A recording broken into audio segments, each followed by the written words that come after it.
সবাই বলে ছেলে হওয়া নাকি ভালো, কিন্তু ছেলে হওয়াটা শুধু ছেলেরাই বুঝতে পারে যে কতটা কষ্ট। কারণ প্রথম যখন একটা ছেলে জন্মগ্রহণ করে না, সব থেকে বেশি তার মা বাবা খুশি। খুশির কারণটা হচ্ছে ছেলে বড় হয়ে তার মা বাবা মানে তাদেরকে দেখে শুনে রাখে। কিন্তু সেই ছেলেটা বড় হয়ে যখন কিছু না করে বেকার বসে না, তখন তার যে কি পরিস্থিতি হয় বা কি বিহেভিয়ারটা সে পায় সবার কাছ থেকে, সেটা শুধু সেই জানে।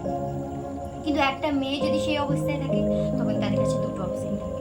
হয় যদি সে কিছু করে তো ভালো, যদি না করেও তার কাছে সেকেন্ড অপশন থাকে, সে বিয়ে করে তারপর সুখে শান্তিতে থাকতে পারবে।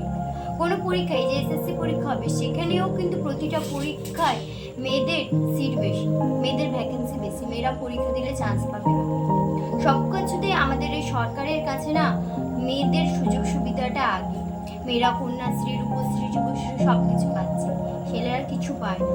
তাদের সবসময় একটা কম্পিটিশনে থাকতে হয়, তারা কম্পিটিশনে যদি কিছু করে তো ভালো, নাহলে কিছু না। এই জন্য সবসময় ছেলেদের বলছি, সবসময় নিজের ফোকাসটা মানি গোলের দিকে রাখতে হয়। রেসপেক্ট অ্যান্ড মানি গোল যদি থাকে না, যদি পয়সা থাকে, তাহলে সবাই থাকে, পেছনে সবাই থাকে, শুধু পয়সাই না।